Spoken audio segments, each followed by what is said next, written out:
यहाँ आने वालों को प्रेरित किया जाता है सच्चे दिल से, सच्ची श्रद्धा से, अपने सामर्थ्य के अनुसार अवश्य दान करें। फिर उससे वो समस्या हल होगी आपकी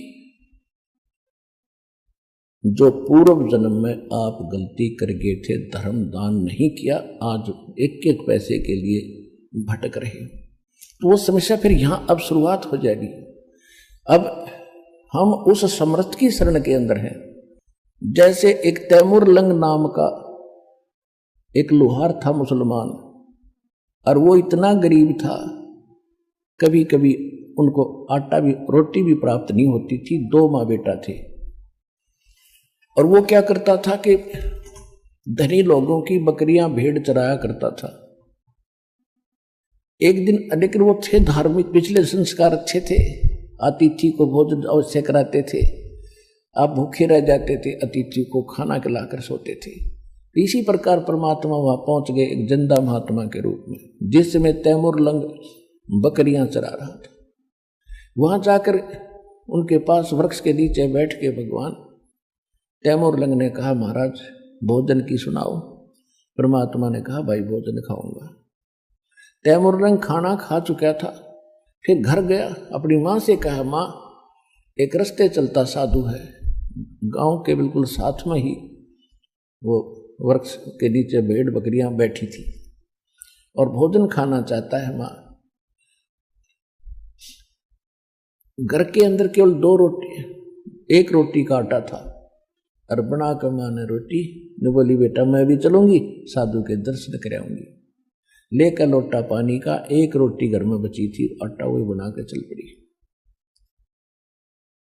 परमात्मा से खाने की प्रार्थना की, भगवान खाना खाने लगे। इतने में माँ ने बार बार कहा उसकी कि महाराज हम बहुत निर्धन हैं, महाराज हम बहुत दुखी हैं, कभी कभी तो आटा भी नहीं मिलता हमें। परमात्मा ने रोटी खाकर पी कर लोटा पानी का, एक बकरी बांधन की बेल पड़ी थी, चैन सी पतली पतली सी होती, उसको 4 बार मोड़ ली। वो इतनी पकड़कर उसके बच्चे का शर्म कड़म मारी, उठकर 7 मारी, 1 2 3 गिन कर 7, और फिर मारे लात, और फिर मारे मुक्के। अब उसकी माता ने सोचा कि कोई मेंटल साधु था, पागल है, मैंने इसको बार बार छेड़ दिया, टोक दिया, इसने गुस्सा हो गया, और साधु पता नहीं बद्दुआ भी दे दे। हाथ जोड़ के कहने लगी, महाराज मेरे बेटे से कोई गलती बन गई। परमात्मा बोले, नहीं माई, तेरे बेटे का जो पहले मैंने 7 सांकल मारी है ना, ये चैन मारी बेल, तेरे बेटे तैमूर लंग को 7 पीढ़ी का राज बख्श दिया मैंने, और जो मुक्के लात मारी है उसके बाद तुम्हारे राज्य टुकड़ों में बट जाएगा। यूं कह रहे थे तो माई सोच रही थी तो कति पागल आदमी है, मेंटल, खाने को रोटी नहीं, मन सुखी आशीर्वाद दे रहा है कि 7 पीढ़ी का राज दे दिया। इतने में परमात्मा अंतर ध्यान हो गए। अंतर ध्यान हुए तब देखा चारों तरफ, उन्होंने सोचा तो फरिश्ता था, लेकिन यह बात गले नहीं उतर रही थी कि मेरा बेटा राजा बन जाएगा। कहते साधु वचन उल्टे नहीं, चाहे पलट जाओ ब्रह्मांड। उसके बाद वो तैमूर लंग राजा बना। दिल्ली के अंदर इतिहास गवाह है, दिल्ली तक को अपने काबू में कर लिया था, और यहां पर अपना एक नौकर बैठा दिया था दिल्ली के सिंहासन पर, वो उसको टैक्स देता था। तैमूर लंग के बाद उसका पोता बाबर दिल्ली का बादशाह बना, उससे लगातार 5 पीढ़ी औरंगजेब तक तैमूर लंग का शासन रहा। औरंगजेब के बाद ये टुकड़ों में उनकी पीढ़ी अलग अलग राज्य बट गए थे। रोटी तैमूर लंग को दीनी, ताते 7 बादशाही लीनी। आप अन्नदेव की आरती में पढ़ते हो तो पुण्यात कहने का भाव ये है, दास दो आपको आज आध्यात्मिक जो प्रवचन सुनाना चाहता है कि जो पिछली गलतियां कर चुके हैं और अब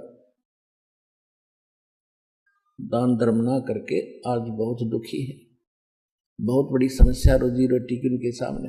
इस समर्थ के पास आने के बाद ये समस्या नहीं रहेगी, पर समस्या ये रहेगी कि आपको विश्वास कब होगा कि कबीर इज गॉड। जिस दिन आपका हृदय मान लेगा, सुनी सुनाई बातों से नहीं बनेगी बात।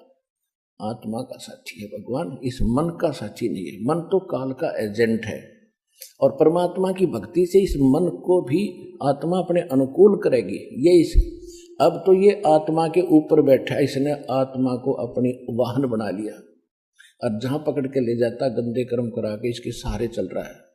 फिर आत्मा इसके ऊपर बैठेगी, और इसकी स्पीड बहुत से टट्टू की, इस मन की बकवादों में भी इतनी स्पीड है, और जब ये अच्छे काम पर लगाएगी इसमें भी इसकी इतनी ही स्पीड है, इसके ऊपर बैठा देगा भगवान आपको। तो कहने का भाव दास का ये है कि आपको यहां आकर के ये ज्ञान सुनाया जाता है, तो अब आप दान कर रहे हो, दास देख रहा है। कोई तो 10 रुपए की मुश्किल से उसका दान करने की हिम्मत बनती है, और फिर दास देख रहा है कि दूसरी तीसरी बार आता है तो 1000 रुपये चढ़ा रहा वो व्यक्ति। आत्मा गदगद हो जाती है कि मालिक ने सुन ली इस अपनी आत्मा की, क्योंकि परमात्मा का विधान है। कहते हैं आप 1 रुपया दान करोगे, 1000 देता दाता आपको। जो दान आप यहाँ करते हो वो आपका नहीं, वो तो भगवान का हो गया, आपका नहीं रहा। उसके बदले में आपको तो 1000 मालिक ने उसी समय लिख दिया आपके अकाउंट में, लेकिन वो अकाउंट आपको दिखता को नहीं। जो अकाउंट परमात्मा ने आपका खोल दिया दीक्षा लेने के बाद, वो बैंक अकाउंट सूक्ष्म है। आपके अंतःकरण में एक मैसेज पहुंच जाता है, भगवान के ऊपर आपकी एक और फाइल है, उसमें ये मैसेज ऐड हो जाता है। आपने 1 रुपया दान करा, 1000 आपके खाते में लिख दिया। तो जो पैसा आपका था वो यहाँ चढ़ाया हुआ पैसा आपका नहीं है, ये परमात्मा का हो गया। और इस परमात्मा के पैसे को आप सदुपयोग करो, यहाँ दुरुपयोग ना करना इसका। जो यहाँ भी सेवादार है, आने वाले भी जो कई बार देखा है थोड़ी बहुत त्रुटियां ये कर देते हैं, तो आपने सावधान रहना पड़ेगा। ये धनी का पैसा है, आपको तो दे दिया मालिक ने उसी समय, ये नहीं रखता अपने पास, ये तो पूर्ण परमात्मा है। कहते हैं 4 युगों में देख लो हमने किसका रखा मार। द्रौपदी ने 1 बिलांत का कपड़ा दिया था, 9 इंच ढेर लगा दिया उसका। सुदामा ने 4 चावल खुआए थे, महल बना दिया। तैमूर लंग ने 1 रोटी दी थी, उसको 7 पीढ़ी का राज बख्श दिया। कहते 4 युगों में देख ले हमने किसका रखा मार, हमने किसका लेकर ना दिया हो मारना, यानी कोई पैसा लेकर ना देने के उसने पैसा मार लिया मेरा। तो परमात्मा कहते 4 युगों में देख ले हमने किसका रखा मार, हमने किसी का पैसा रखा नहीं। तो सबसे पहले हमारे हृदय में ये समाना चाहिए कि हु इज गॉड, परमात्मा कौन है। और परमात्मा को पहचानने के लिए हमने कौन से प्रमाण स्वीकार्य होंगे। सबसे पहले हमारे सदग्रंथ। हमारे सदग्रंथ कौन से हैं? पवित्र हिंदू धर्म के नाम जो लिख दिए गए हैं, पवित्र 4 वेद, ऋग्वेद, यजुर्वेद, सामवेद, अथर्ववेद, पवित्र श्रीमद् भगवद गीता, पवित्र 18 पुराण। उसके बाद जो उपनिषद है ना, ये तो किसी ऋषि विशेष की अपनी अनुभव की कथा है, वो वेदों और सदग्रंथों इनसे नहीं मिलती है, तो वो उसके घर की है, उसको हमने नीचे लेना। दूसरे तो वैसे ये पवित्र वेद, पवित्र श्रीमद् भगवद गीता, पवित्र पुराण, ये हिंदुओं के नहीं थे, मानव मात्र के लिए है। उसके बाद विभाग बढ़ते चले गए, तो फिर जैसे पहले समय में आपस में कटे हुए क्षेत्र थे, जैसे समुद्र पार करके फिर अमेरिका, ये जो US से बोलो जिसने, वो इससे कटे हुए थे क्षेत्र से। तो वहाँ फिर काल भगवान ने बाद में ये कटे, पहले तो सिद्धियाँ थी, पहले भी ऐसे वहाँ जाते थे, एक दूसरे से संपर्क करते थे, सिद्धियों से जाते थे। तो उसके बाद वो क्षेत्र कट गया, तो काल ने दोबारा जैसे ईसा मसीह जैसे, बाबा आदम जैसे महापुरुषों का वहाँ जन्म दिया, फिर उसने अपनी थ्योरी अलग से पढ़ा दी उनको। और उसके बाद फिर ये पुस्तकें बन गई, जैसे तौरात, जबूर, इंजिल और फिर ये कुरान शरीफ। तो ये तो वैसे वास्तव में ये पवित्र ग्रंथ जो पुराने हमारे सभी मानव मात्र के लिए हैं, फिर भी तो हम इन सभी सदग्रंथों को मान्य हैं। हिंदुओं को तो ये ग्रंथ मान्य है जो दास ने अभी बताए, पवित्र चारों वेद, पवित्र श्रीमद् भगवत गीता, पवित्र पुराण। उपनिषद तो अलग चीज है, उनको तो भूल ही जाओ। वो तो किसी व्यक्ति विशेष का अपना जो अनुभव, उसने जैसा भगवान जाना उसमें वो कथ दी कथा, वो वेदों और गीता पुराणों से नहीं मिलती, वो ठीक नहीं। और फिर पुराण भी वेद और गीता से नीचे निम्न सत्र में आते हैं। वो श्री ब्रह्मा जी का ज्ञान अनुभव है। ब्रह्मा जी से सुनकर अन्य ऋषियों ने जो अपना अनुभव किया, उसमें फिर 18 विभाग कर दिए। वास्तव मूल शास्त्र हमारे पवित्र वेद, पवित्र गीता है।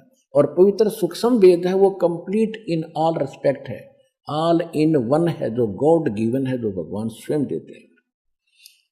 वो वेद, वो है असली ज्ञान।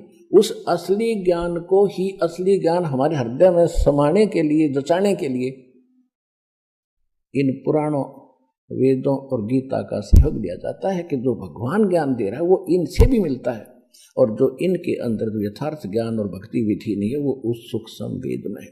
तो फिर हमें ये दृढ़ता आती है कि जो वेद बताते हैं केवल एक ओम मंत्र है, गीता बताती है ओम तत्सत, उस पूर्ण परमात्मा के पाने के केवल 3 मंत्र हैं। तो ये है इनकम्प्लीट ये कोर्स। और उसमें क्या लिखा सूक्ष्म वेद में, प्रथम मंत्र है वो 7 मंत्र हैं। वेद भी संकेत करते हैं कि जब तक तत्वदर्शी संत नहीं आता है तो 5 नाम दिए जाते हैं, और जब तत्वदर्शी संत आता है, जब वो समय आता है भक्ति का, तो उसमें 7 मंत्र दिए जाते हैं। और उसके बाद फिर 2 मंत्र और फिर कंप्लीट कोर्स करके मूल मंत्र दिया जाता है। तो ये है वो सूक्ष्म वेद के अंदर सारा ज्ञान का।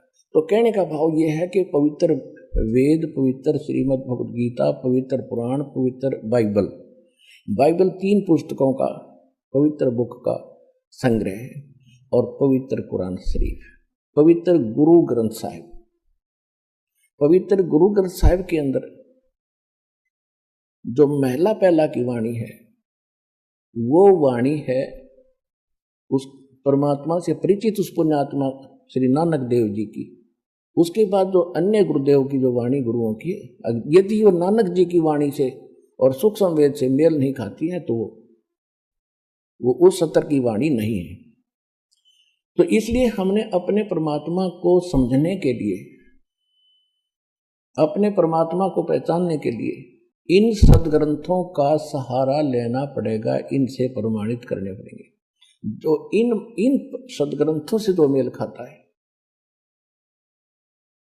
और इस सदग्रंथों के ऊपर इस कसौटी में जो खरा उतरता है, तो वो है परमात्मा।